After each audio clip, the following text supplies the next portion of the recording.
Assalamualaikum warahmatullahi wabarakatuh. Pada kesempatan ini kita akan mulai membahas pengantar pemrograman berbasis web. Adapun beberapa agenda dalam pembahasan ini antara lain yaitu mengenai definisi, kemudian internet, domain, URL, protokol, kategori website, kebutuhan pengembangan website yang akan kita lakukan di praktikum selanjutnya. Selanjutnya kita mulai dari definisi, yaitu merupakan pemrograman website itu diambil dari dua suku kata, yaitu pemrograman dan web, di mana pemrograman itu merupakan atau dapat diartikan sebagai proses atau cara membuat suatu program. Kemudian selanjutnya itu web merupakan kumpulan situs internet yang menawarkan teks dan grafik serta suara maupun sumber daya animasi melalui protokol HTTP ataupun HTTPS. Selanjutnya bisa kita lihat contoh-contoh website yang ada di internet. Salah satunya itu website Universitas Bumigora, ada website Tokopedia maupun Facebook. Selanjutnya kita membahas mengenai internet. Beberapa sumber mengatakan, mulai dari Termas Media itu mengatakan bahwa internet adalah sistem global dari seluruh jaringan komputer yang saling terhubung. Kemudian dari Ahmadin dan Hermawan mengatakan internet adalah jaringan komunikasi global yang menghubungkan seluruh komputer di dunia meskipun berbeda sistem operasi maupun mesin. Dari kedua sumber ini bisa kita simpulkan bahwa internet itu merupakan media atau sistem yang menghubungkan atau mengkoneksikan komputer satu dengan komputer yang lain yang mencakup wilayah kecil sampai luas, baik berbeda sistem operasi maupun berbeda mesin.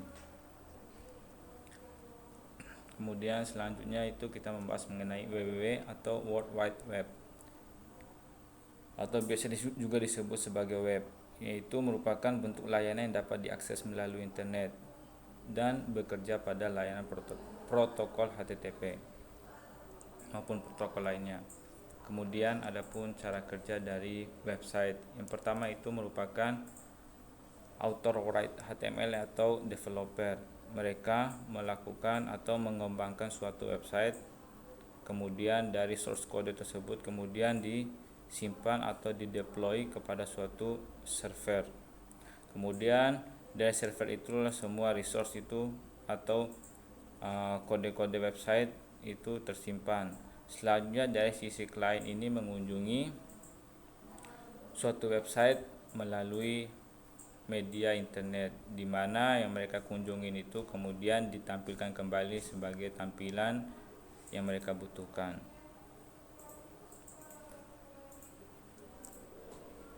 Kemudian selanjutnya itu ada namanya Domain Name System atau DNS, yang merupakan suatu sistem penamaan standar komputer-komputer di internet dengan tujuan untuk mempermudah pengenalan alamat sebuah website. Umumnya kita ketahui bahwa suatu komputer atau jaringan internet itu memiliki masing-masing alamat, dan alamat itu terdiri dari beberapa gabungan angka-angka, sehingga untuk diingat angka-angka tersebut sangat sulit.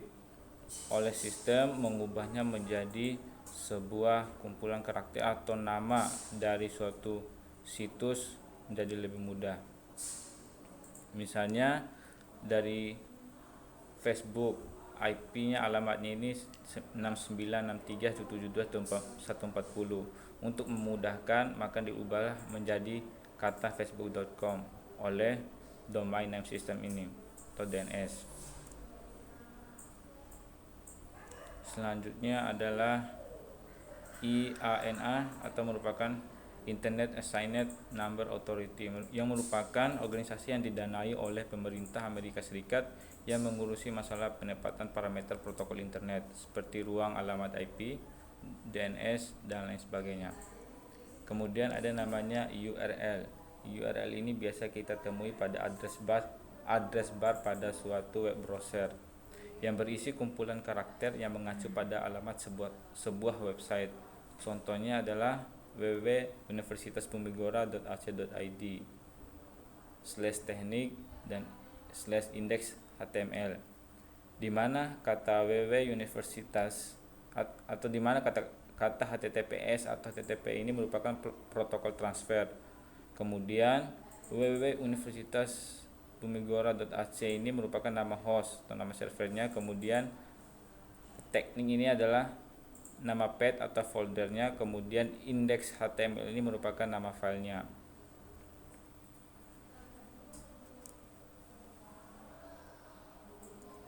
Kemudian adapun protokol yang digunakan itu bisa menggunakan HTTP atau HTTPS, di mana HTTP itu merupakan protokol standar suatu dokumen web. Sedangkan HTTPS itu tambahan security tingkat keamanannya. Kemudian menggunakan protokol VTP, File Transfer Protocol, digunakan untuk transfer file atau data binary dalam suatu server komputer. Kemudian ada yang namanya telnet, digunakan untuk login ke suatu server komputer. Kemudian ada yang namanya SSH, Secure Shell, yaitu digunakan sebagai login ke server dengan tambahan fitur keamanan. Selanjutnya ada yang namanya HTTP atau tadi kita pernah bahas namanya Hypertext Transfer Protocol, yaitu protokol yang menentukan aturan yang perlu diikuti oleh web browser dalam meminta dan mengambil suatu dokumen. Kemudian protokol ini merupakan protokol standar yang digunakan untuk mengakses dokumen HTML. Kemudian bagaimana proses dari Hypertext Transfer Protocol? Yang pertama itu kita sebagai user atau client itu mengirimkan suatu URL atau kata kunci kepada web browser, kemudian oleh web browser mengirim HTTP request kepada web server. Kemudian oleh web server itu mengirim kembali atau memberi umpan balik melalui protokol TCP/IP yang berupa HTTP respon, sehingga apa yang diminta oleh user melalui URL tadi bisa ditampilkan kepada web browser dan dapat dilihat oleh user atau klien. Kemudian masuk ke pemrograman web. Sebelumnya kita bahas tadi merupakan bagaimana kita membangun suatu website. Kemudian dalam membangun website ini terdapat dua pembagian, yaitu dari sisi klien dan server atau bisa disebut dengan sebagai front end. Kemudian client side programming dan server side programming. Client side programming ini yaitu merupakan bagaimana membangun sebuah website itu dilihat dari tampilannya, atau bisa kita uraikan skrip yang ditambahkan dalam dokumen HTML dan dieksekusi oleh browser klien. Kemudian web browser dapat langsung menjalankan file tersebut tanpa bantuan server, sehingga skrip dapat berjalan hanya dengan web browser. Jadi penggunaan beberapa bahasa pemrograman ini, HTML, CSS, dan JS ini diperuntukkan untuk tampilan interface atau front end. Kemudian ada server side programming atau terkadang disebut sebagai back end, di mana skrip hanya dapat berjalan pada web server. Skrip yang ditambahkan dalam dokumen HTML dieksekusi oleh server. Hasilnya dalam bentuk HTML yang dikirim ke klien. Contoh beberapa bahasa pemrograman yang digunakan itu PHP, Python, Perl, dan lain sebagainya. Jadi server side programming ini itu berupa fungsi-fungsi, misalnya fungsi upload dan download. Berbeda dengan tadi sebelumnya itu front end, dia hanya menampilkan saja suatu halaman website tanpa ada fungsi yang berhubungan dengan database atau server. Sedangkan server side programming ini berhubungan erat dengan database ataupun servernya. Ada fungsi-fungsi yang digunakan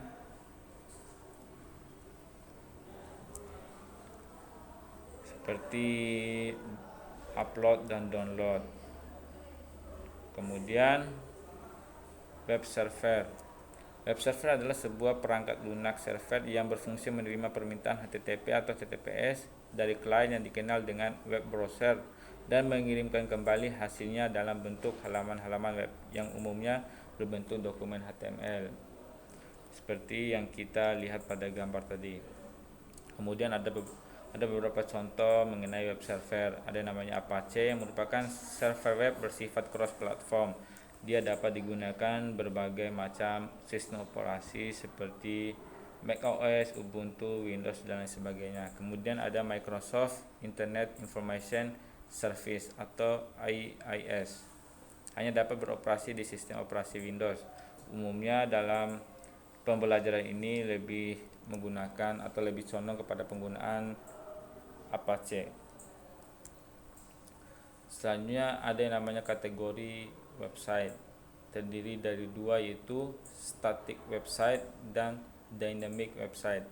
Static website atau web statis yang merupakan web yang menampilkan informasi yang sifatnya statis atau tetap. Contoh web statis itu bisa dikatakan sebagai web yang hanya menggunakan bahasa pemrograman HTML, JS sama CSS tadi, yang hanya bersifat atau bekerja di sisi klien saja tanpa ada fungsi. Sedangkan yang dynamic ini website yang memiliki fungsi kayak upload dan download tadi. Web dinamis atau interaktif merupakan web yang menampilkan informasi serta dapat berinteraksi dengan user yang bersifat dinamis.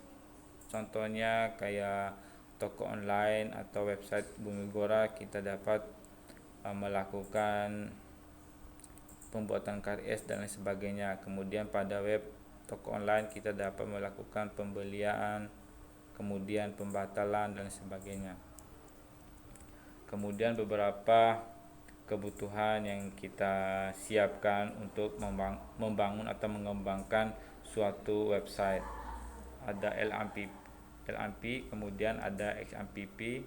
Kemudian di sisi Windows itu ada menggunakan WAMPP. Kemudian text editor yang digunakan adalah ada Sublime Text, Visual Studio atau Notepad dan lain sebagainya. Namun saya sendiri lebih condong kepada Sublime Text. Demikian pembahasan mengenai pengantar pemrograman berbasis web kali ini. Cukup sekian. Wassalamualaikum warahmatullahi wabarakatuh.